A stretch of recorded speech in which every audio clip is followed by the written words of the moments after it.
কালবেলা আমার কাছে মনে হয়েছে যে শুরু থেকে অদ্যাবধি বাস্তবনিষ্ঠ রিপোর্টিং সংবাদ প্রচারের একটি প্রথম মাধ্যম।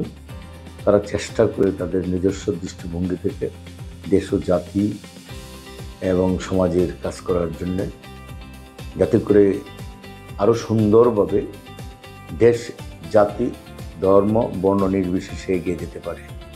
আমি কালবেলার উত্তরোত্তর উন্নতি কামনা করি।